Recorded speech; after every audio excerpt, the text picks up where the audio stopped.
Need to just start doing the screen. They've changed something. You now start streaming, and as soon as you click start, it's broadcasting live, which is not what it used to do.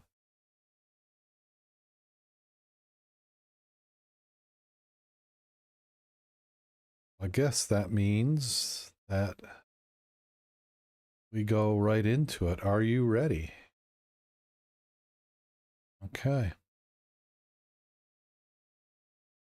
Scuba Obsessed is a weekly podcast. We talk about all things scuba diving, from cool new gear to places to dive and scuba news.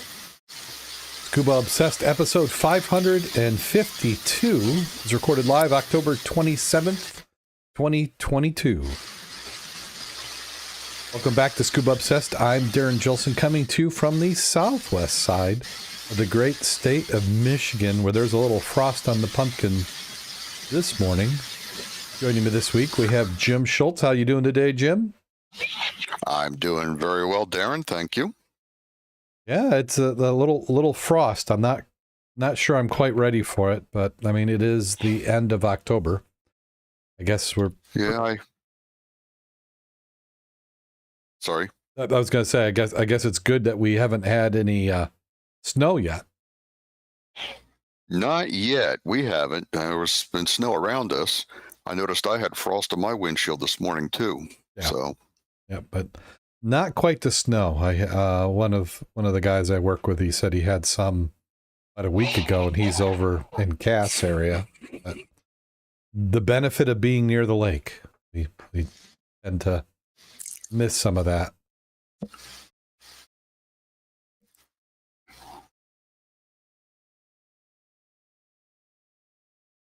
Well, let's go ahead and jump right on into the news.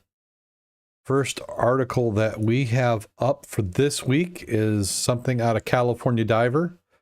And they're saying that there's a scuba cylinder alert. A status of a special permit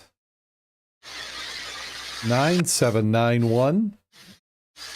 The PSI, Professional Cylinder Inspectors, would like to provide the following information related to the expiration of permit 9791. Marked on cylinders, it's either 9791 or SP 9791. Permit Those are... Go ahead. I'm sorry. Those are 3,500 PSI steel cylinders. Okay. And there are a lot of them around. So it says it means any cylinder stamped to that marking is no longer valid to use, fill, or transport in the U.S. by law.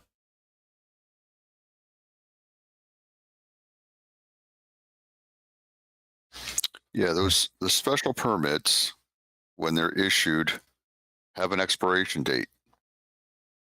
Okay. And this one expired on 9/30/22.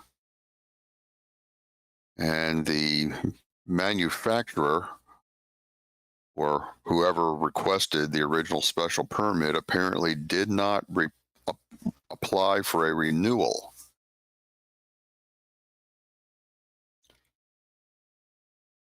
So that's something that most cylinder manufacturers would do as a matter of course.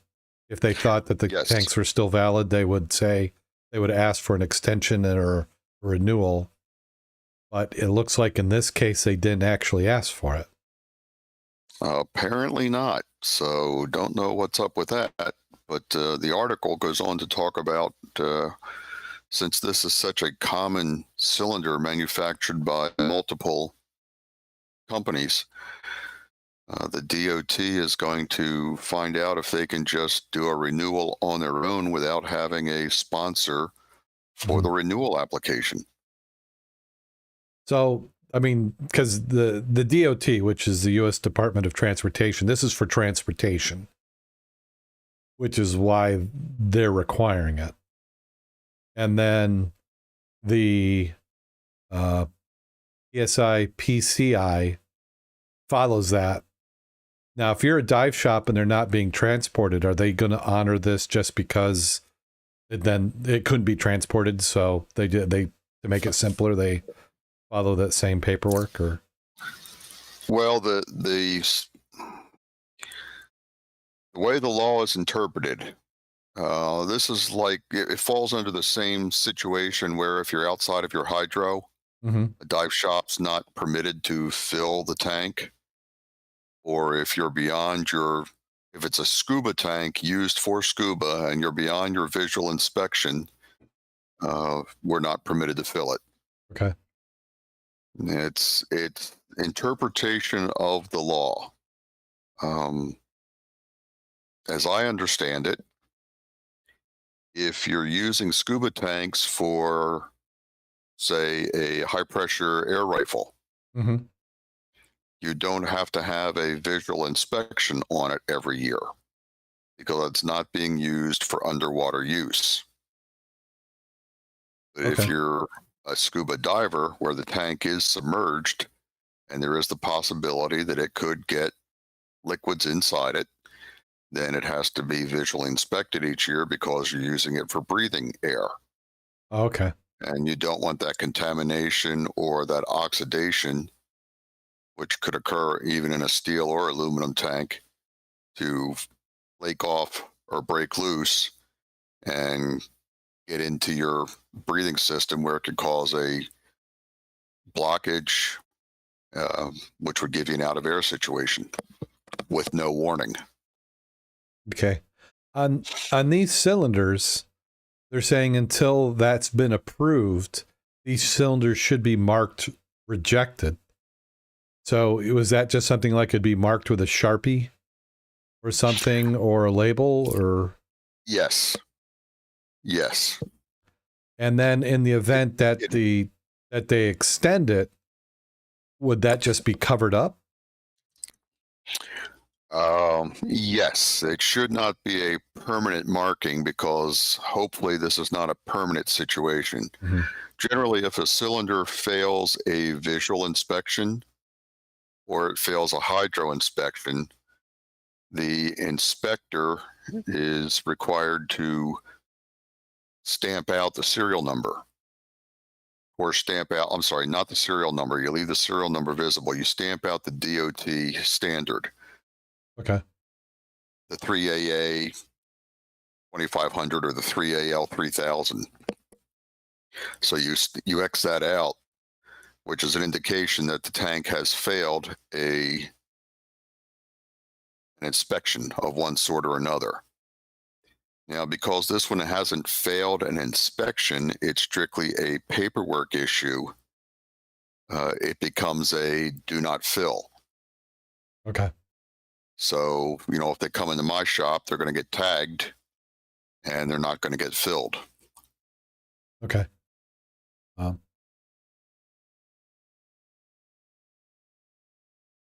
Okay. I guess that makes sense. I mean, this is kind of unusual.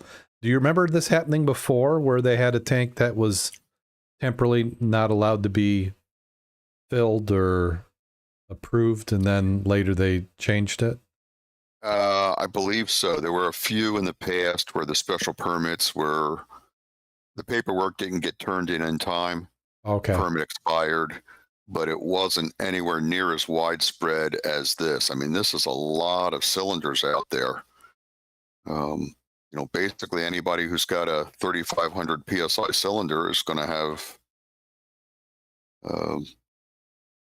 more than likely, it's a steel with this stamping on it. Now, if somebody was making these, how recently could a cylinder have been made with the stamp on it? Up to the day that the permit expired. Oh, so you could have had some cylinders manufactured this year, that because the special permit. Wow. Yeah, you could have had them manufactured last month. Ooh, wow, that would be rough. You're gonna have some people a little salty on that one. Yeah, yeah. Yeah, I agree. So I'm going to have to take a look at units I've got for sale in the shop and see if any of them are of this. And if so, I'm going to have to pull them off the sale rack and drain them down. Okay, so, but there could be cylinders of the same volume and size, but just a different permit number. Yes. Yeah, you'll find some a little bit different. Farber, I believe, uses a different cylinder marking, and there are some that are made in Italy that come through with a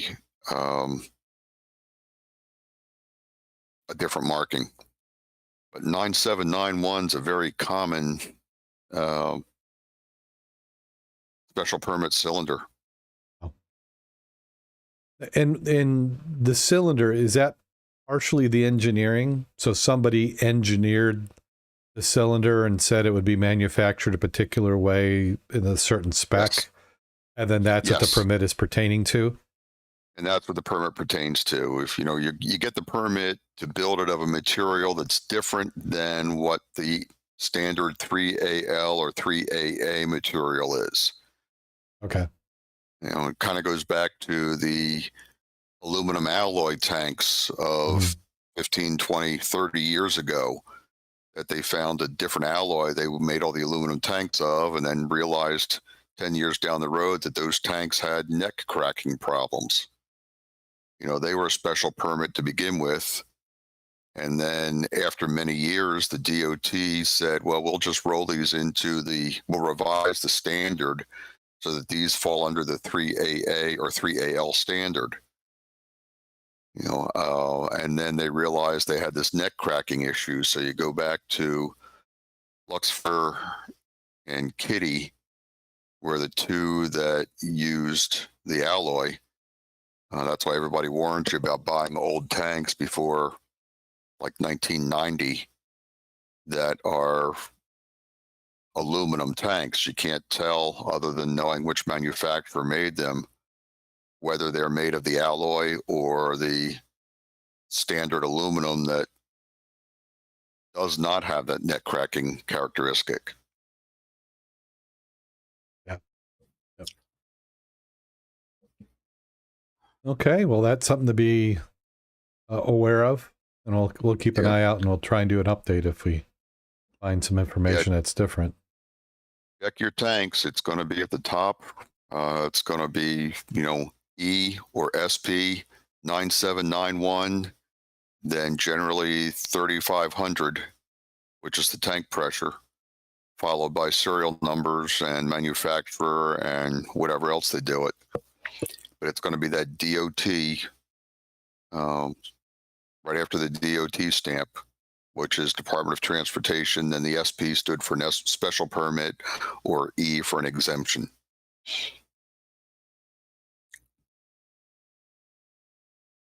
Well, let's take a look at this next article.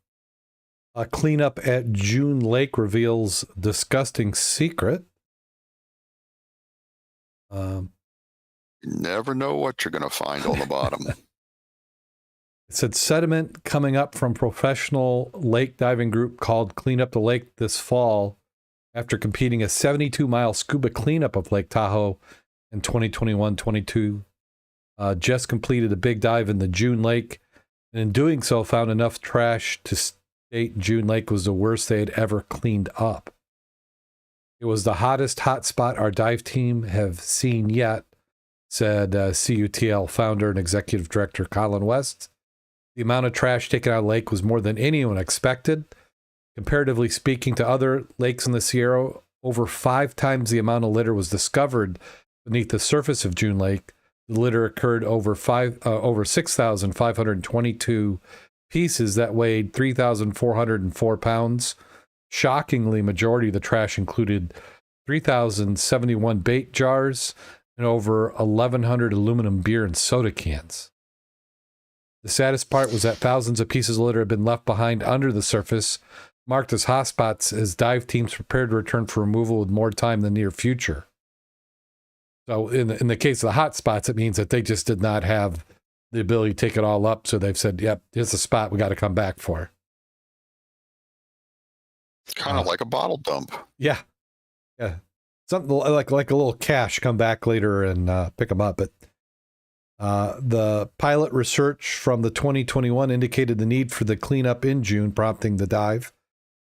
Dives won't end in June, like they said. The team is finishing months of work establishing strategic partnerships in the Mammoth Lakes regions with governments, nonprofits, business, and Mammoth Lake tourism, all leading the organization solidifying the successful expansion in the Eastern Sierra. The CUTL dive team climbed over 9,000 feet and began conducting pilot research dives in 4 of the lakes in the basin, including Lake George, Twin Lakes, Lake Murray, and Lake Mammy.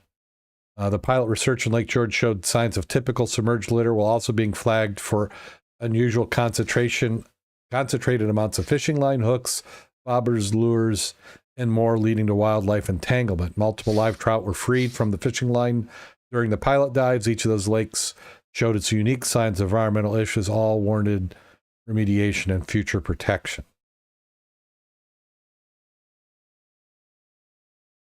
They go on, but and talk about a lot of so this group and other groups up there, they've been really focusing on these lakes. But it seems like, I mean, disproportionately a lot of trash, unless these just haven't been touched, in decades. Is this something where, like we've had divers who are routinely doing ecology dives, or is this maybe a lake they hadn't touched? Well, it said at the beginning of the article, they used to, they did Lake Tahoe. With Lake Tahoe being so low right now, maybe they decided to go someplace else for a change. Mm-hmm. Yeah, they said the widespread litter problem has been ignored for decades in freshwater lakes all across the Sierra. So yeah, this is for a while. So it's good to see that we got some divers working to clean it up, but you also have, ideally, we don't get the stuff in there in the first place. So some education, which is part of what this article's trying to do. That's a good sized pile she's got there. Yes, it is. I was going to say it looked like a crock, but it's not. It's a pail.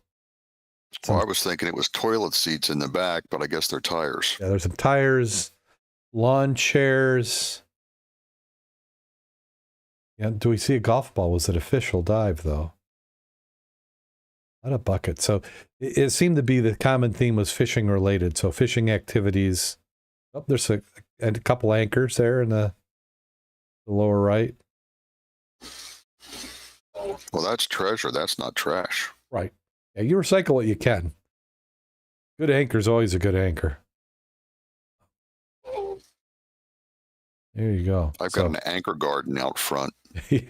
Like many of the muddies have accumulated anchor gardens over the years. Mm-hmm. Yeah, you dive long enough, you don't need to buy another anchor. And kind of on a related theme, diving against debris ahead of plastic ban. So this is down in Australia. So what they're doing is they're looking at banning, or they're trying to support banning single-use plastic. Minister for Environment James Griffin has joined dozens of citizen science scuba divers and snorkelers in a community effort to clean up Sydney Harbor, highlight exactly why the bans are needed. This is in the article. In June, we banned lightweight single-use plastic bags. From 1st of November, we're banning some of the more commonly littered single-use plastic items, including cutlery, plates, bowls, straw, polystyrene, foodware. About 95% of the litter on beaches and waterways comes from suburban streets. Single-use plastic items and packaging make up 2/3 of all the litter. We know the Australian Microplastic Assessment Project data that Manly Cove is among the worst beaches in the country for microplastic pollution, with research finding that more than 850 pieces of microplastic per square meter. This is exactly why. Yeah, that's a lot. That's exactly why we must end our reliance on single-use plastic and why NSW bans are critical for changing behavior and improving the state of our environment and benefit of biodiversity for future generations.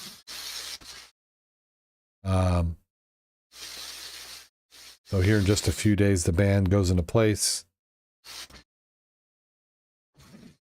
Ban will prevent 2.7 billion items of plastic from entering the environment of the state over the next 20 years.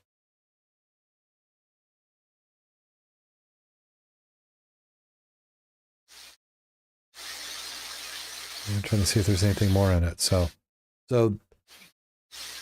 this is just some reinforcement on the ban that they already have place. Yeah. Well, it's an expansion. They had plastic bags, and now they've expanded it out. I know New Jersey, when I was back in New Jersey this summer, they had just invoked a ban on plastic bags. Yeah. Potatoes and things like that could still be put in plastic bags, but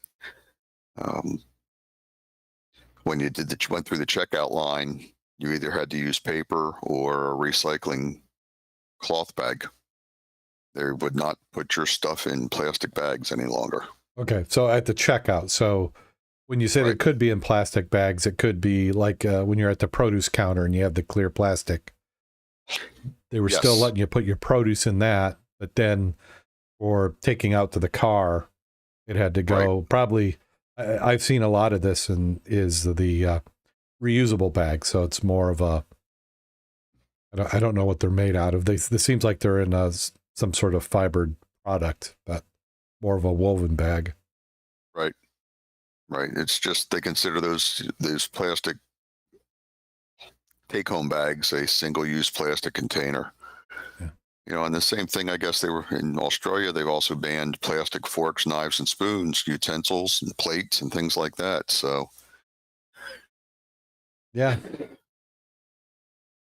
we're probably not too far behind. I guess that would probably include the favorite red Solo cup. Oh, plastic items, plates, bowls, straws. They specifically don't say it. I wonder if the Solo cup, which is a brand, but the plastic drink cup industry may have lobbied if it's not in there. Well, yeah, there aren't many songs about plastic straws. No.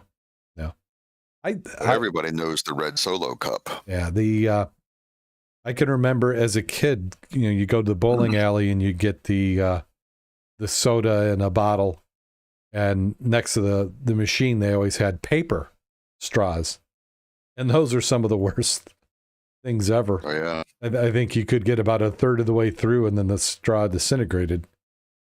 Well, do you remember the machine fountain dispensers where it would drop a cup and then fill it with pop? Mm-hmm. Before we had all the bottles and cans, because back then it was metal cans and plastic bottles. Yep. And half the time you needed a can opener to actually open the can. Yeah. Those glass bottles were, and they were pretty hefty too. I mean, yeah.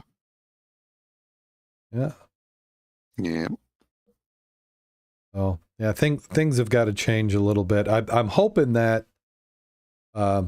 I know there's alternatives that you can make, a biodegradable plastic, but they just say it's too expensive. But when you're talking about, even if it's a significant increase of cost, the portion, the bag is allowing commerce.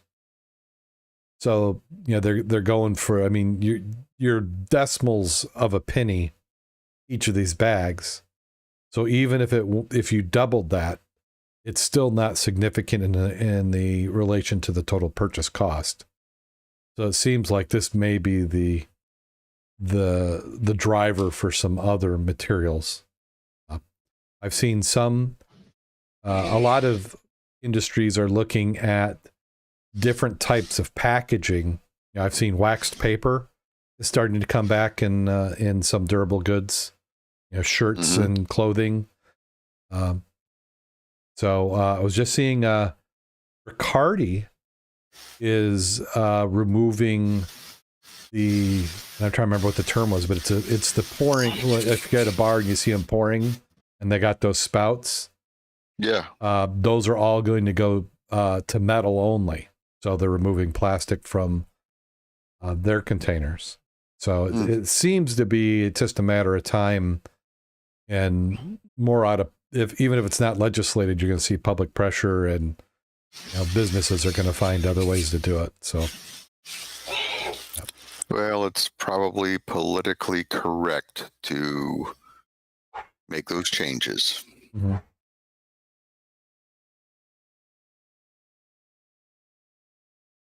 Oh, and then mermaids. Always a good thing to talk about mermaids. Oh, we have Karen. Speaking of people who work with mermaids, she's in the chat room. Hello, Karen. And she says Hawaii banned plastic bags when she was there 5 years ago. So, real life mermaid Emma Harper can hold her breath for 4 minutes. Whenever I always have that instinct. Whenever you have an article that says how long somebody can hold their breath, it's like you always think about it and try it. I think I could get. I know I wouldn't make a minute. But yeah, 4 minutes is pretty good. Yes, it is. 3 minutes is really good. So she is an ocean mermaid instructor from Cornwall in the United Kingdom. She's called Mischief the Mermaid. A 41-year-old mother of three said that she started mermaiding years ago after her father died to try and heal at sea. When my skills, performance, creativity, and free diving found a home together, it was fate. She spends most of her time in the ocean, claiming she fills the water with mermagic by instructing others how to be mermaids. Harper said that more and more people are interested in taking up the hobby.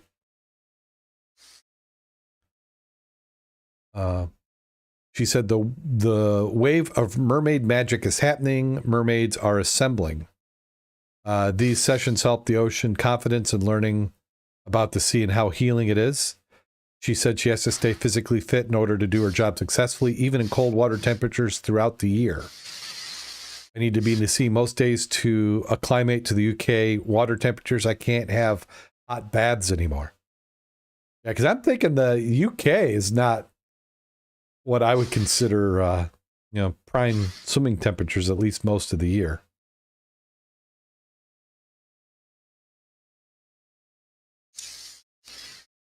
She says, I can hold my breath for 4 minutes, but I want to do 6 minutes in the future. She can also dive very, very far down the water, saying her first dive ever took her 49 feet below the sea level. She has since worked up to 65 foot, all while swimming with 35-pound silicone tail dubbed Pollock. I didn't realize how much those weigh. 35 pounds. That's pretty beefy. It's kind of like 4 or 5 tech dive fins. Yeah, that's a lot of weight. And then I imagine that, like the space between your legs inside there would also accumulate some water, so you got some drag and resistance. She said, she asked what the 3 boys thought about the job. It's encouraging for them to be in water as well. She said one of them is starting scuba training in the spring. One is a natural free diver and wants a tail. And one is so tall, he's my security. Harper also promotes ocean conservation and practicing keeping her distance from marine life. Some nice, beautiful shots there.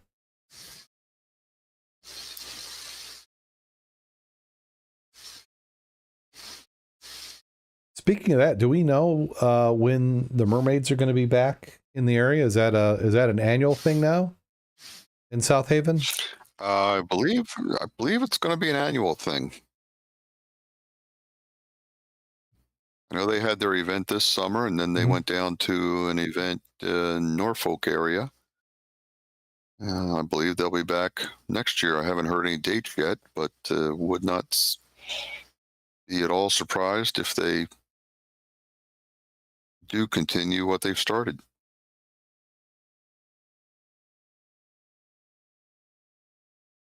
Okay, so I don't know. Finding a shipwreck at 11 years old, I think, is pretty good. Louisiana 11-year-old discovered Mississippi River shipwreck, and now it's been named after him.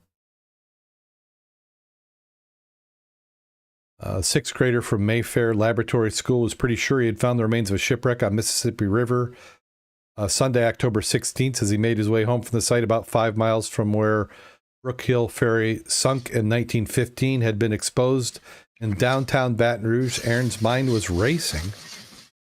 Things did not work out as Aaron planned. As it happened, no one at school believed him. Middle school is pretty hard. No one believed me except Xavier. He was like, "Good for you," Aaron said with a smile. To be specific, he said with a non-tooth smile. Not much of a teeth smiler, he said. "I think teeth smiles are a little creepy, especially when your teeth are too big." But back at sixth grade, where Xavier, according to Aaron, was being really supportive, which apparently is enough because Aaron decided not to tell his teachers. "I figured the students that didn't believe me, why tell a teacher," he said. Backstory is that on October 16th, Aaron Vanquez had been walking around the giant sandbar exposed by low water Mississippi River when his dog Cash, a Mastiff, and family friend Jason Wood, sometimes the trio does often, me, Jason, and Cash were about to go out in the river like normal. I had built a teepee that day. Unfortunately, he said he was had not been able to find his makeshift teepee since, or he did find something else, a shipwreck. His find, according to state archaeologist Chip McGimsey, said officially been named and registered Aaron's Shipwreck. Kind of like how we have Max Wreck. Yeah. It's sort of an archaeological tradition that whoever finds the site gets to name it. McGimsey and the other archaeologist, Sam Huey, met Aaron Woods and Aaron's mother, Ginger, and trek out to the shipwreck, take a look and get some measurements and what's left of the wooden structure. McGimsey isn't sure exactly what kind of vessel the wooden remains represent. Possibly it was a barge. It's not a boat in the normal sense of the word, but definitely qualifies as a wreck in the archaeological sense. When we were there, there's a lot that's still underwater. We're hoping to go back in 2 or 3 weeks when more is exposed as the Mississippi continues to go lower. Aaron's shipwreck is on the inside of the right angle bend in the Mississippi River, which is now the giant expanse of white sand. The site is located about 5 miles south of the new Mississippi River Bridge in Baton Rouge. It's just not something you see very often, especially in Louisiana. They have a white sand beach. It's beautiful.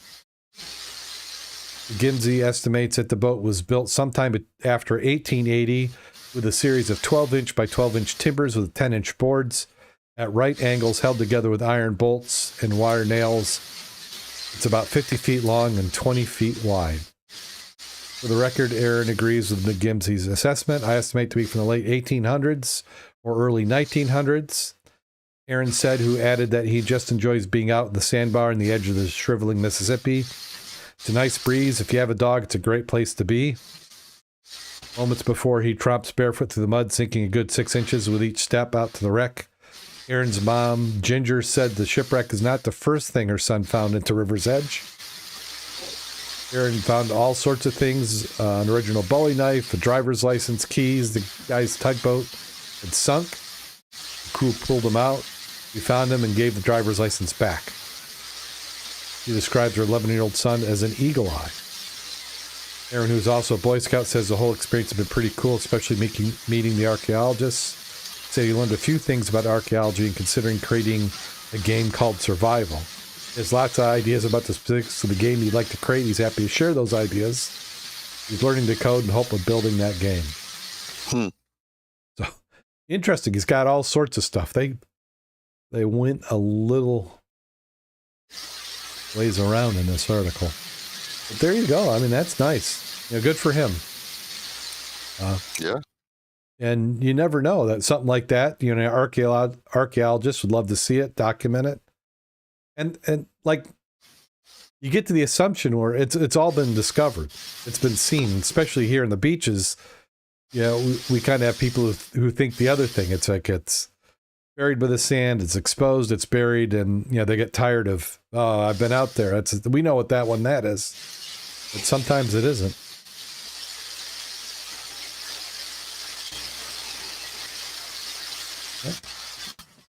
At least they didn't say it was pristine.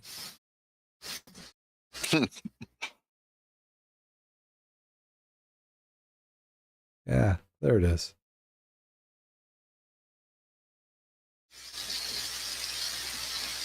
Your comment about, sometimes it isn't, makes me think about an old movie called The Deep with Jacqueline Bisset in it. Two shipwrecks end up on top of each other.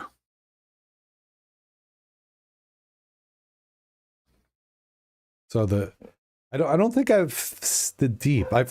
I can kind of remember seeing the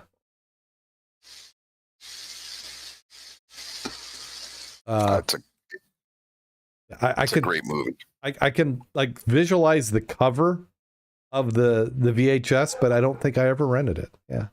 No, it's a great movie. Look it up sometime and watch it. I'll have to. And then Dyer, scuba shop owner. Oops, let me get that up here in the screen.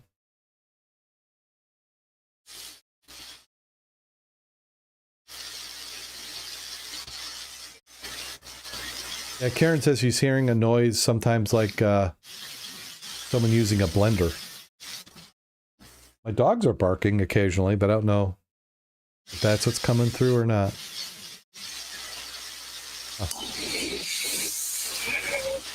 So a Dyer scuba shop owner hunts for lost Civil War gold in History Channel show.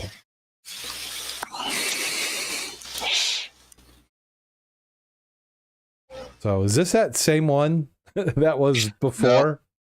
No, this is not the Civil War gold that was on the ship that got railroad boxcar got pushed off.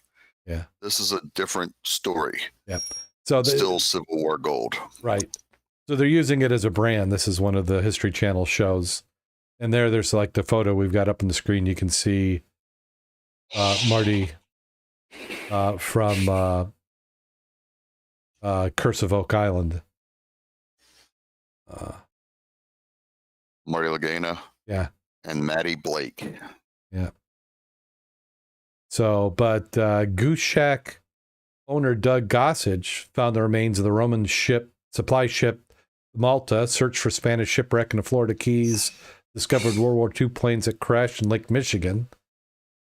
The result of Great Lakes Naval Station pilots in training failing to stick their landing. His latest adventure took him to the northern reaches of Lake Michigan Island near the UP in search of treasure.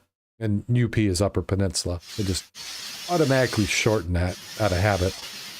Gossage helped the host of the History Channel Beyond Oak Island search for gold lost during the sea during the Civil War near Poverty Island. He appears in 3 episodes of the show over the next few weeks. The first, which ran Tuesday, will be re-aired as a rerun.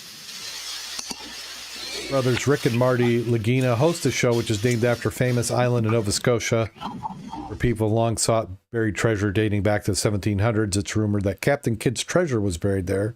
As a treasure quest around the globe, revealing viewers with tales of Blackbeard, outlaw Jesse James, Aztec gold, and other curiosities. Beyond Oak Island is now in its 3rd season. The program producers learned about Gossage because of his store selling scuba equipment in Dyer. Goose's Scuba Shack has been in business for nearly 40 years. It was in downtown Lansing for 17 years before relocating to 1490 Juliet Street in Dyer in 2002. He also owns a neighboring Castle Storage on US 30. The business sells, rents, and services scuba gear, and it provides scuba diving lessons at an on-site pool, takes people diving all over the world. The producers love the store. They said they'd contact me to help them out. They called them up when they planned to go to treasure hunt in Poverty Island, still uninhabited island, northern Michigan, that's owned by the federal government. It's been known for its abandoned lighthouse and ironically for riches, the lore is that the Civil War treasure sunk nearby. It's in the middle of nowhere. There's no cell service. It's an hour-long boat ride, maybe longer to get out there. The maritime legend about sunken gold has long swirled around the isolated island.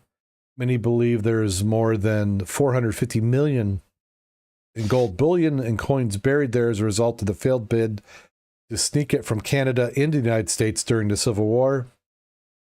The ship that dumped the treasure is being pursued by either pirates or military ships. It was trying to take the gold from Canada to the South and support the Confederacy during the Civil War. The French were supportive of the South's efforts because it relied on the textiles and cotton produced in and exported by the South. The French living in Canada tried to send 450 million in gold, but the voyage of bankroll, the Confederacy failed. The gold was lost in 1863. Either pirates or the Civil War Union cruisers patrolling the Great Lakes pursued the ship. It chained 5 chests of gold and threw them overboard. It was common for pirates operating Great Lakes up through Prohibition times. I can't imagine trying to rob Al Capone's ship.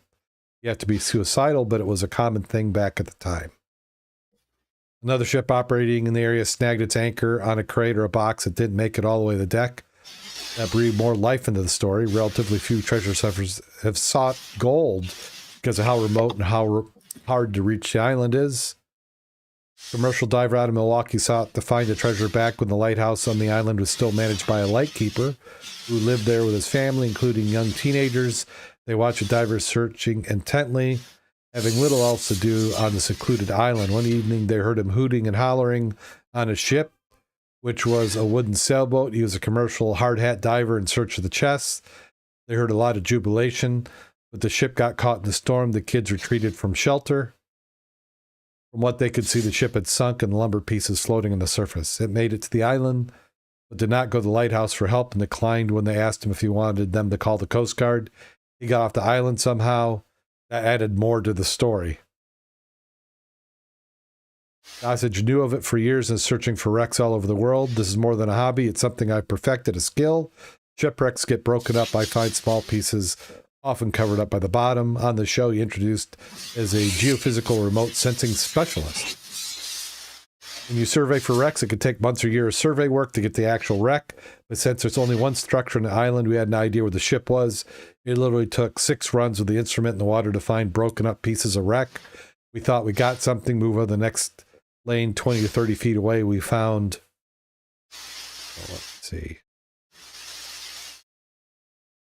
we found pieces of shipwreck in the area. He filmed with the History Channel show for a few days. I was pretty pleased with the first episode. It ends leaving people in TV land not knowing what's going to happen. He's been diving since 1976, and his father asked him if he wanted to go scuba diving, strap an oxygen tank on, and stay underwater for a long time. They started diving in Lake Michigan and Door County, Wisconsin. So, yeah. And that goes on for quite a while.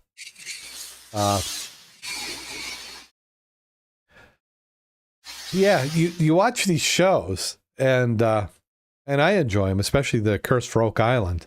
But you sometimes kind of feel cheated. You get to the end, and it's like, well, and it's got to be tough to produce the show because you're investing in something that might not be there, and in many cases probably isn't. So you got to create this dialogue or interest that you get people to sit through it for an hour or multiple episodes. It's about the hunt and the anticipation. Mm-hmm. Waiting. Yeah, as Mel Fisher used to say, today's the day. Yep. You never know what day it's going to be the day you've been looking for. Yep. I will tell you one thing, though. If you don't get out and look, you're never going to find it. That's true.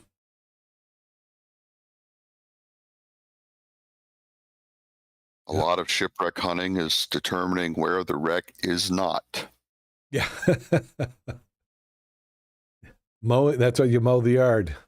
You mow the lawn. Yep.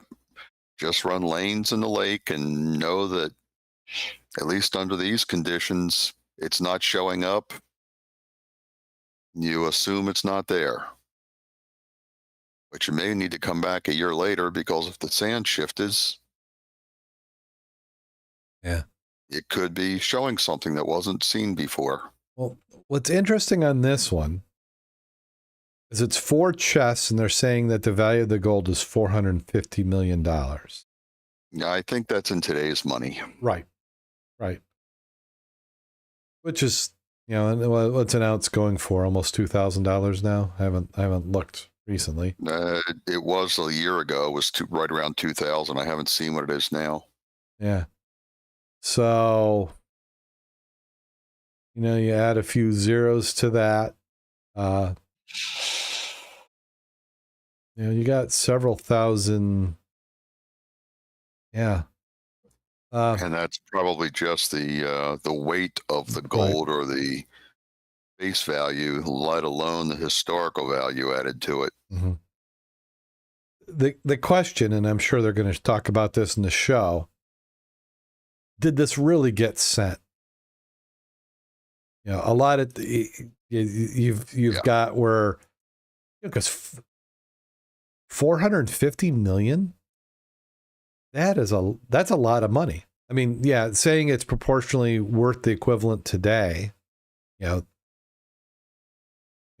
million in value. Mm-hmm. That's not chump change, even for another government. So, but this sounded like it was a raising. Huh. Yeah. Yeah.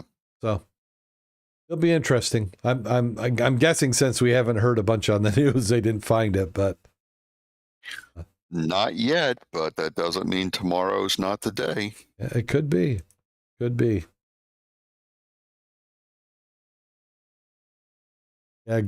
Karen saying gold price was $1,671.95 today. Yeah. And she's also made a comment on the oxygen tank. I know the author. Everybody. I know that he did not say it was an oxygen tank. With his level of experience, that would not be something he would say. That was just the author. Well, 40 years ago, they may have used an oxygen tank and filled it with air. I guess, but and then here's the last article we have on the list for this week. Medieval shipwreck cargo revealed by researchers. Around the year 1440, a ship sailing towards Belgium. When it sank in the coast of Sweden, researchers have now been able to determine the cargo, which included copper, oak, timber, quicklime, tar, bricks, and roof tiles, offering insights into the trade in Northern Europe during the late Middle Ages.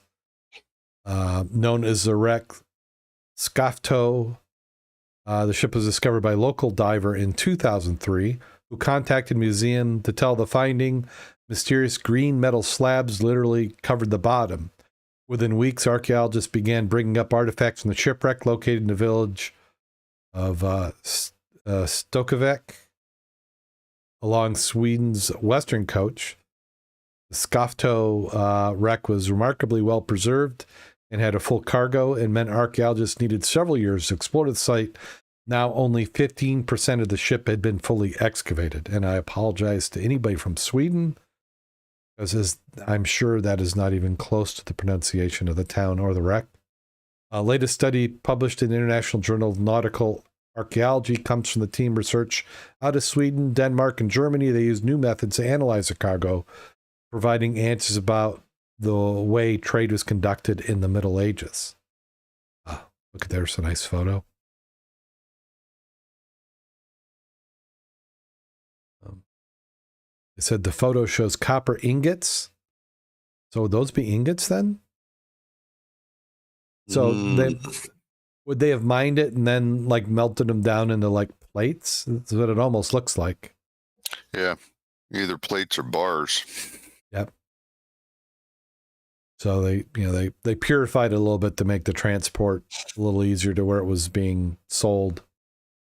Analysts have gave us very detailed picture of the ship's last journey. Also tells us about the geographical origins of the cargo. Much of this is completely new knowledge for us. The cargo consisted of 2 types of metal ingots: lime, tar, timber, bricks, and roof tiles. The green metal slabs turned out to be pieces of copper, which were oval or round shaped, up to 50 centimeters in diameter. So about 1.5 feet then. The new analysis reveals the copper was mined in 2 areas, which is currently Slovakia. It was likely transported to the Carpathian Mountains via a river system down the coastal town of Gdansk, Danzig in Poland.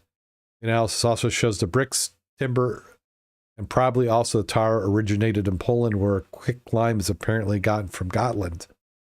The research vessel reveals many details about the items, including where the ship was when it sank. For example, the bricks and roof tiles are assembled in the northwestern part of the wreck. That is aft of the center of the vessel. The total number of the bricks could be estimated. Excuse me. God bless you. Thank you. Oh, yeah. I don't know what it is tonight. The number of bricks. So I'm were they probably trying to guess where they're located as to how they were loaded on. So as they went on, total number of bricks could be estimated perhaps a few hundred, whereas tiles occur more sporadically. From the location of the site, one gets the impression that they must have been stored, if not in the main deck, high up in the hold.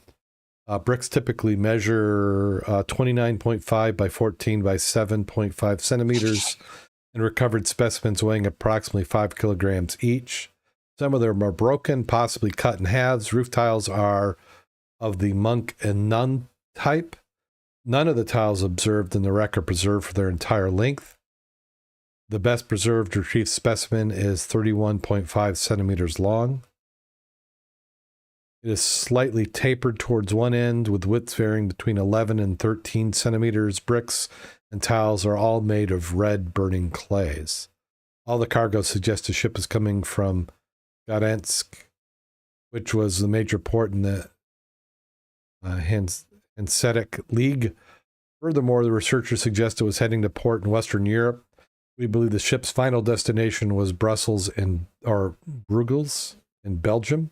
Yeah, this has got enough names for me to mispronounce. In the 15th century, this city was a major trading hub. We also know copper produced in Central Europe was shipped from there to various meridian ports, including Venice. And there's a photo of somebody doing some cleanup on an artifact, a copper ingot. Dendrochronology, an analyst at the ship's hull, reveals it was built from wood that fell between 1437 and 1439, while its timber cargo dates from between 1440 and 1443. This means the ship was very new when it sank. Researchers offer the account in the final trip. And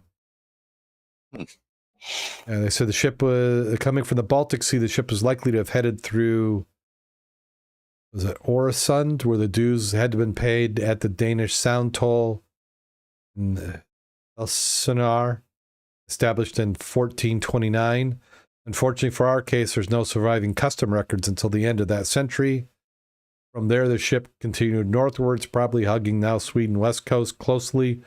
Presumably, the initial plan was to follow the coast to the Edgeder side of Viken, most probably the new area of Cape Linens. God, goodness. I'm glad you're reading this, not me.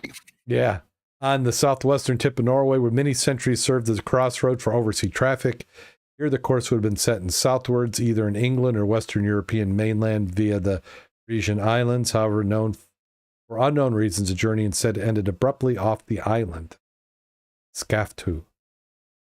In the article, Tracing Trade Routes, examined the cargo of the 15th century wreck by Stefan von Arben, Tobias. A bunch of people from that area of the world. I apologize. I can't give them credit. I can't read the names or pronounce the names. Yeah, I find that interesting. I mean, it doesn't look that deep when you see the photos. I mean, there's a lot of natural light coming down. Yeah. And it's salt water, so it's going to be not as clear as fresh water. Yeah. Oh, very good. I'm happy for them. Yep. Only way I'd be That'll keep any the archaeologists busy for a while. yeah. The only way I'd be any happier is if we found it. So that does it for scuba in the news. Have you been hearing about anybody getting wet? I mean, you mentioned before the show that you had been out on the water. I don't know if that meant you got in or. No, I did not have to get in. We've got a weather-related story I can share with you today. Sure. We had those gale winds coming out of the north last week that blew hard for a couple of days and had some 18 to 20-foot waves here on southern end of Lake Michigan. It created a shoal or a sandbar underwater out past the pier heads. And that water depth is normally 20 to 25 feet just past the pier heads. And the channel between the piers and out a ways into the lake is maintained at 21 feet of depth. Well, the shoal came in, blew all the way across the channel, and at places is 10 feet high, meaning the water depth is 12 feet. Oh. Yeah. And it basically, they didn't realize it was there. The Manitowoc came in, tried to make a run into the pier or run in through the piers to make a delivery at the docks, and they grounded. Fortunately, they were traveling slowly, lining up with the piers because it was only a couple 300 yards off the end of the piers, and they were able to shift around and get off. And the Ostrander, tug and barge set up, was waiting, standing off, waiting for the Manitowoc to get through, and then they were going to come in and deliver to Holcomb Cement. They turned around and both of them left and went to different ports to make deliveries. So Corps of Engineers got involved, came out, surveyed it, and determined that this shoal or sandbar had formed up, and basically it's blocking the port. And there's still 15 to 18 ships that were scheduled to make deliveries before the season ends. So today was, they wanted to try to see if they could get in around the sandbar. And I had a chance to go out, or had the opportunity to go out and mark the shoal for them, set some buoys, and then stand by to help with them navigating their way up through. They brought 2 tugboats up from Burns Harbor and were able to get in the channel with the assistance of the tugs. So the Samuel D. Champlain and barge are unloading tonight. We'll be heading out tomorrow morning. But they had to make like an S-turn to get into the channel and come in from the south side because the wind and waves had been out of the north, and it picked up off the sand off the beach, brought it up against the pier, and then the current running to try to get around the pier heads just dumped it all right outside the pier heads. Yeah, Darren's showing the map here, and you can see how the northern pier or northern side of the river extends further into the lake than the southern side, because all that sand gets washed up into the north area and gets washed out of the south. And so just beyond the pier heads out there, because the waves would come down, running down along the beach, and then it would get blocked by the pier, and so it would force its way along the pier and then deposit out there past the pier heads. So we're waiting. we're Corps of showing. Engineers. Yeah.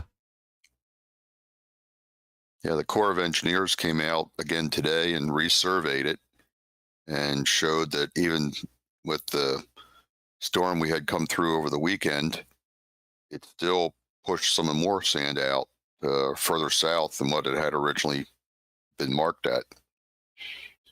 So they're looking at what they can do if they're going to try to dredge again, because they just dredged the pier this spring. Mm-hmm. Actually, it was midsummer when they finally dredged by the time they got in here.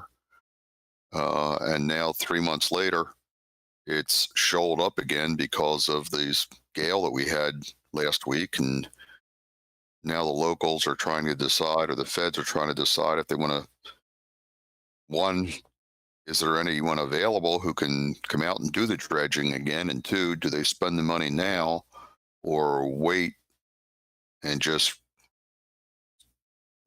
put it in next season, do it early next season to open it up for the season? So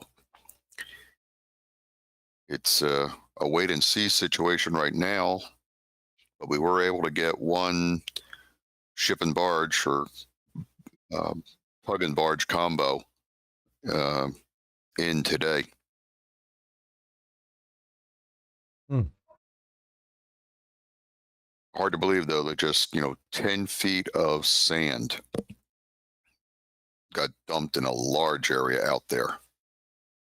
Yeah, it's amazing how much that sand can move. Mother Nature really has a good way of putting stuff on it. But yeah, that kind of makes me think of, in the early days of St. Joe, where instead of the river having piers that went out in the lake, where it went along the bluff, Yes. where we call Silver Beach, and you see these stories where 7 ships all sink or get grounded within a day or two of each other. Some of them are trying to come in. So you're out in the lake and the storm's brewing up, and then so you try and come in, and this explains it. I mean, if that can happen now with modern dredging and river control, what that would have been like then. I mean, you'd really have no hope. I mean, if your vessel draws more water than what's available, you're not going anywhere. Yeah. So it's just an interesting situation, and you would never think that just in one storm can deposit, 10 feet of sand, a quarter mile long and, a couple hundred yards wide, right off the end of the piers. Mm. And it runs from northeast to southwest. So it does come down and drift across the south pier now. So they've got to come in from the south pier and then kind of make an S turn to, get up into the pier. And unless we have a major storm, you're not going to get a lot of current to move any of that sand out. No. So it's pretty much the prevailing current around this area is south to north. Mm-hmm. But the storms come in usually from the northwest and push all the sand back into the area and back into the pier heads.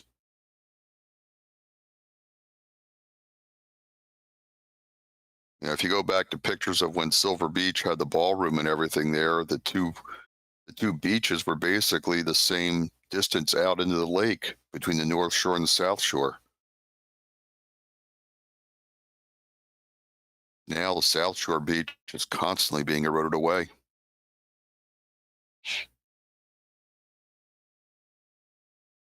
Yeah. Because there wasn't, it's not that the North Beach has grown. It's really the South has shrunk.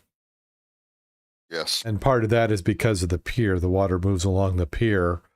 It probably starts to create some sort of rotation or flow. And then it washes the sand down the beach, probably depositing it further south. Well, depending on, yeah. Well, it's not there. It went somewhere. It's because I know that you can see a lot of items, and we can kind of see it a little bit in these we got Google Maps up here, and you can see these gray lines that are coming off the beach are piles, usually with boards in between them, try and help prevent to reduce the erosion as the current travels down the beach. Yeah, they're piers of rock or piers of boards that they use, and then sometimes in the spring you can see three distinct sandbars off the pier or off the beaches, um, where you'll get you know shallow sections and then deeper sections between them. Yeah, that's a pier. There's a what you're just showing there is where a pier used to be. Yeah. It's still there, and you can see the sandbar right in that area. But you can see how much the beach has eroded. Mm-hmm. And that one point at one time, that eastern edge was probably right up along on the sand. Yeah.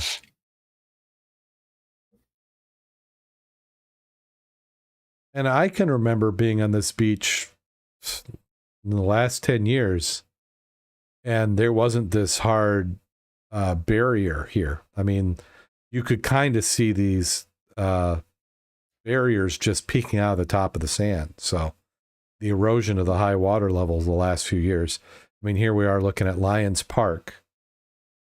And that parking lot is very close to the water now.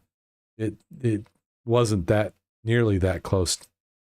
Then here we got some buildings there. Yeah, it's probably the water plant. Yeah, the water plant. That's further up. Okay. Yeah, because here we're heading back to Silver Beach. So, and a very local bit of news, the county is working on new plans for the Silver Beach, changing some of the traffic patterns and improving some of the buildings. So they've got the playground that kids use out there. They're working on some grants to get that done, but then there's going to have some construction. So they're working on a 5-year plan for that. To include concessions, some additional parking, some better patterns, because I guess they're, when you get busy, Silver Beach used to be an amusement park, but now it's a county park.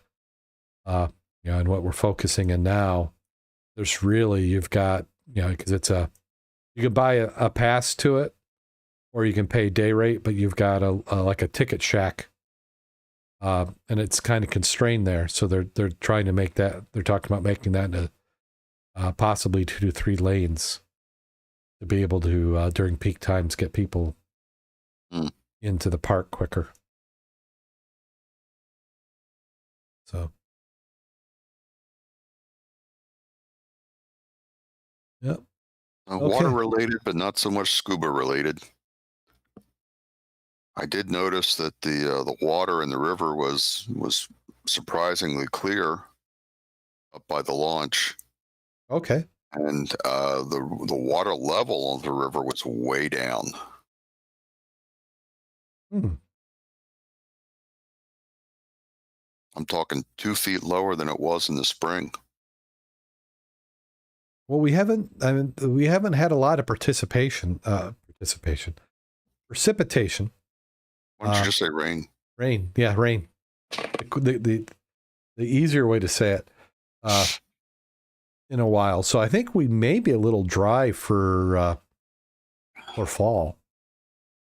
Yeah, it usually is drier through the late summer and early fall, and then we get the snow load, and then a lot of runoff and spring rains. Mm-hmm. That's seasonal weather around here, but it's definitely down. There are places in the river over between Bryan's Marine and Pier 1. I would say Pier 1000. Yeah. Yeah, that the river's only 2 feet deep over in that area. You got to come across the river by the DNR launch to go up the channel. Yeah, I'm trying to see if I can zoom in on here. Oh, Too far north. I'm too far north. Okay. Oh yeah, It's right there's. about at the bottom of the screen. Yep, right Yeah, here. there you go. Yep.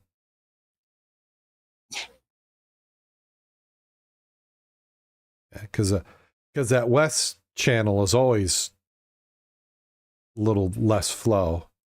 Yeah, the Morrison Channel. That's the one on the left. Mm-hmm. That's what created the island.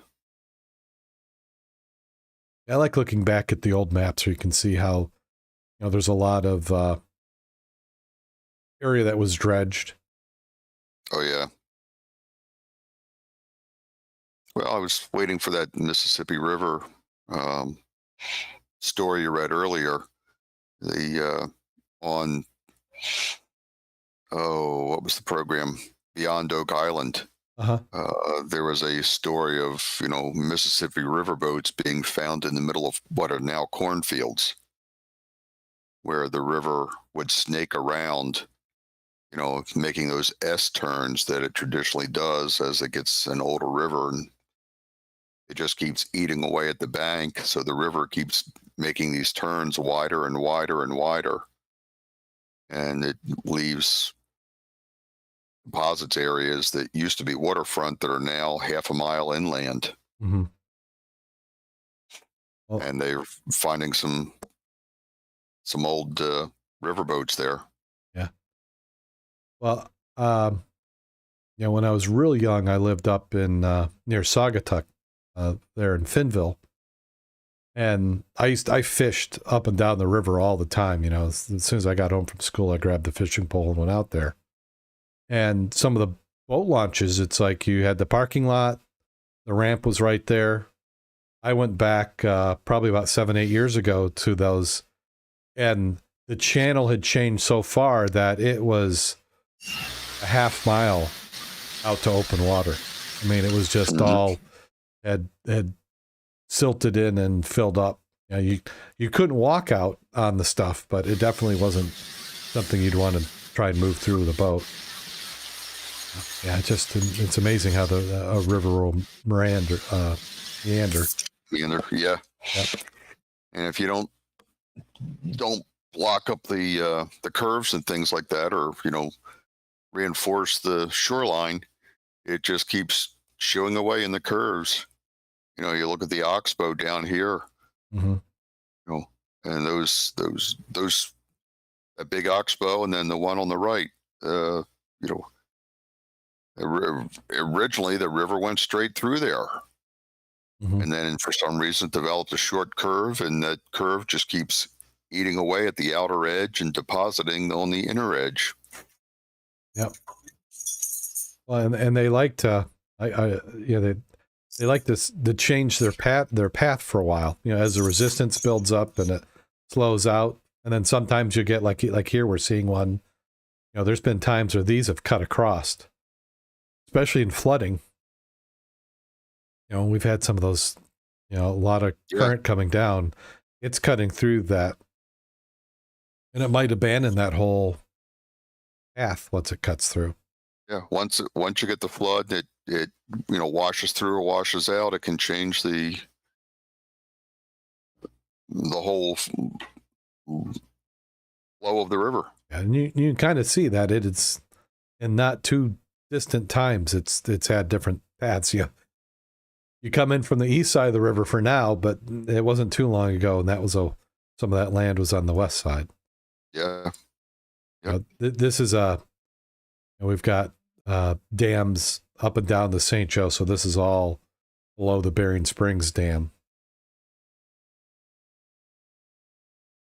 And then you think of all those bottles and items that, it's why river diving is.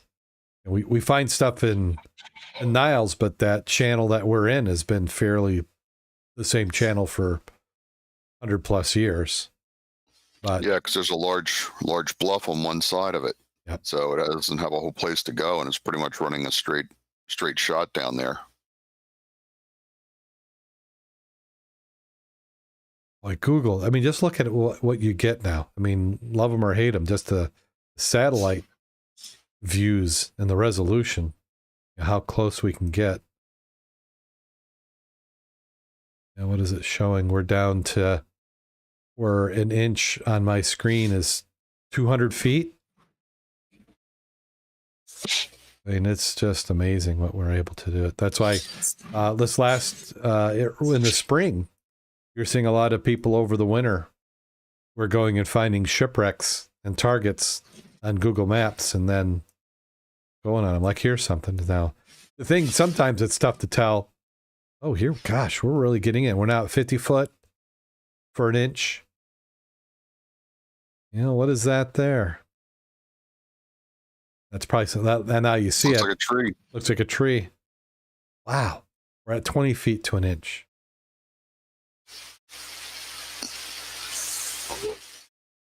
Now we're all the way in. I need to get back in here. They've updated some of these maps. We're getting in real far. Well, I don't know if you would remember, but whenever the here we go, my turn now. Sarajevo Olympics were. Oh, Sarajevo, yeah. Sarajevo. Yep. At the opening exercises or opening shots of the TV coverage of the Olympics, they started off with a satellite view of, Russia. I believe it was Russia. And they just kept zeroing down, and zooming in till finally they were showing you the Olympic torch. And I'm thinking, wow, this is commercial grade being released on TV. Can you imagine what military grade can do? Yeah. Well, and that's been getting better and better. I think you're pretty much down to... Oh, I think I just lost Jim here. Oh, well, we're waiting for him to come back. Karen said, hopefully the wind is down enough Saturday and she can get her boat out for some scanning. I want her to get out at least once more before shutting down for the winter.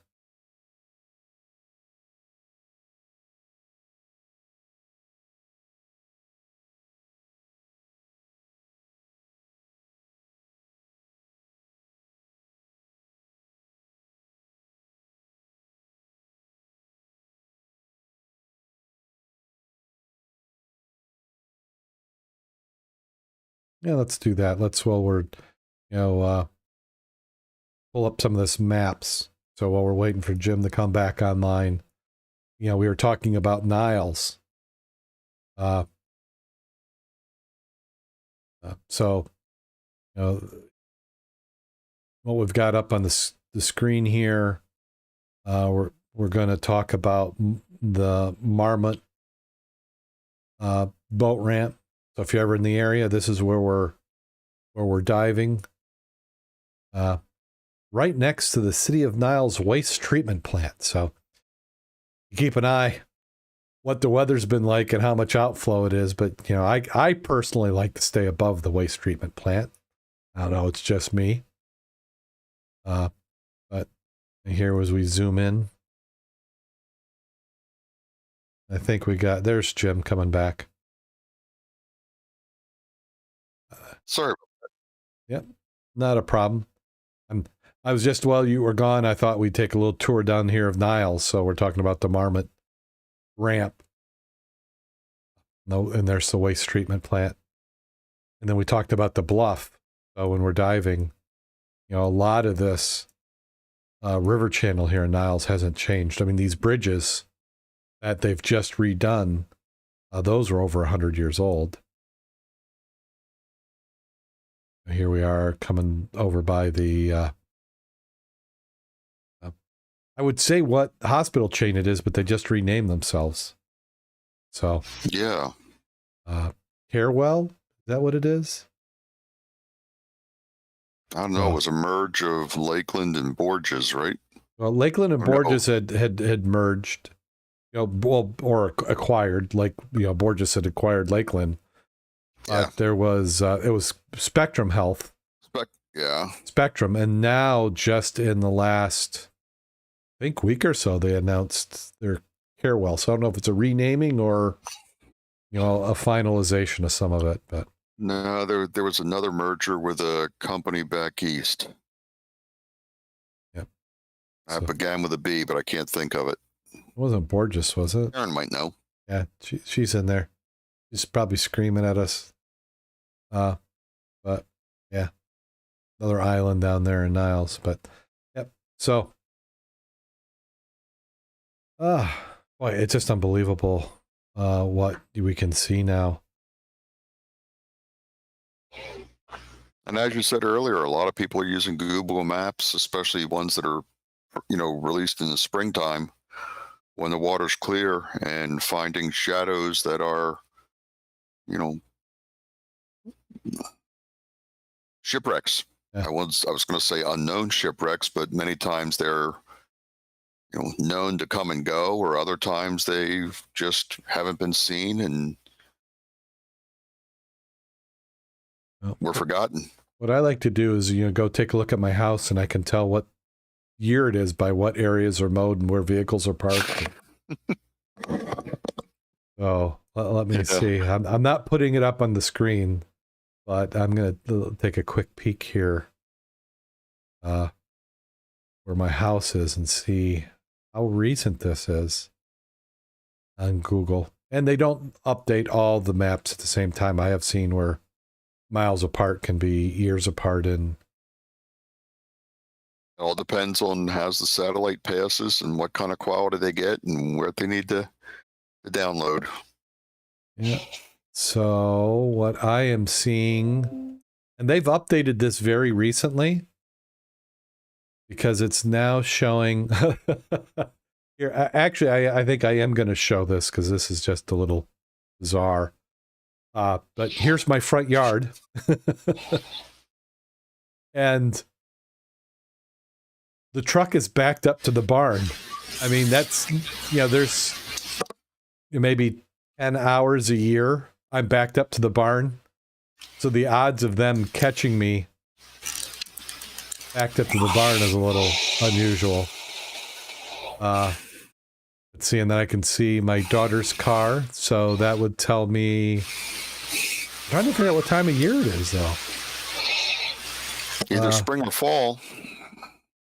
Yeah. There's no snow on the ground and there's no leaves on the trees. And there's like a shadow in a driveway. I'm trying to see, is that a person? Right there. This is a driveway. I had the trailer out because I was doing some work packing bearings. Got the trailer with one of the cars next to it. Yeah.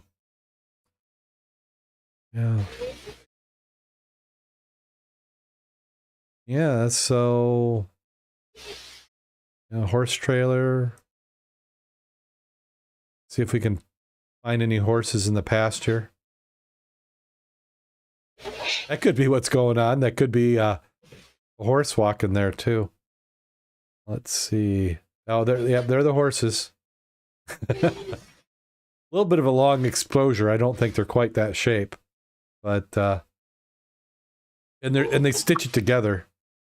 Because here it's showing 5 horses. I don't have 5 horses, or didn't at that point in time. So, yeah. I'm going to guess this is probably spring.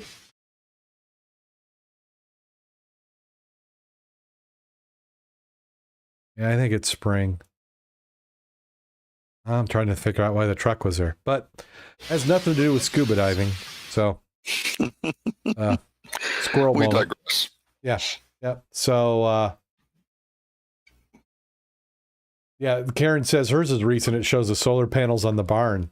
Yeah. So this has got to be, I'm going to say this is less than a year old. I'm thinking this was this spring. It was either this spring or last fall. That was what it would have to be. Let's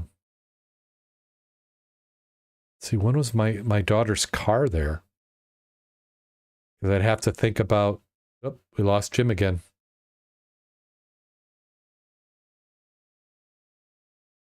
So we'll fill this a little time, and then we'll get to that time of the show that everybody hates here in just a second. But I can see.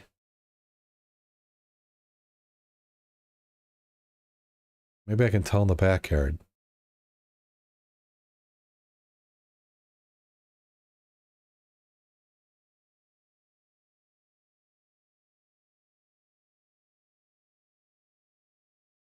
Here, I'm stalking my own house.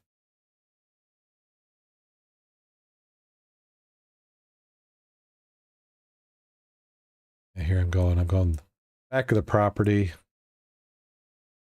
Neighbor's horse arena next to us. Your laptop not happy? No. Okay. Well, we'll go and As long as I'm here for the bad scuba joke. you're ready? Okay. So let's see. I've got a few of them. They're getting to be less scuba. I need to find some better source material. Oh, I got to get to my notes. It's somewhere down here. Ah, right here it is. So, okay, are you ready? Can you handle it? I'm ready. So, what is the best thing about October? This is especially true here. All the cobwebs and dust in your home just become Halloween decorations. Okay. Yep. Do you know why the local vampire club is always recruiting in October? No. Yep. They're looking for new blood. And then, did you hear about the boy who always carries a stone with him that he used to throw at people who play Christmas music in October? No. What about him? He calls it his Jingle Bell Rock. And then there's, Okay.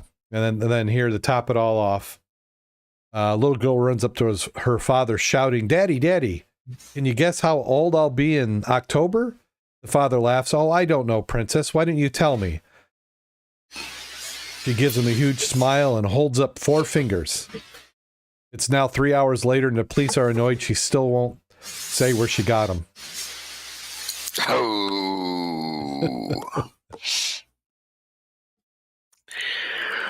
Okay. So, on that note, go out there and get wet. And stay safe. And other than 4 fingers, no one was harmed in the making of tonight's broadcast.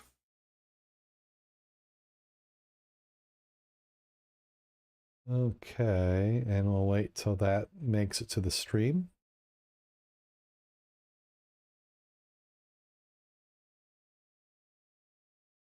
Oh, I should have let you do that.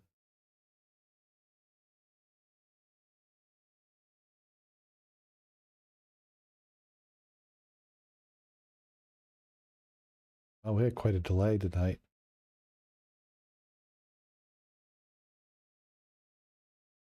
No.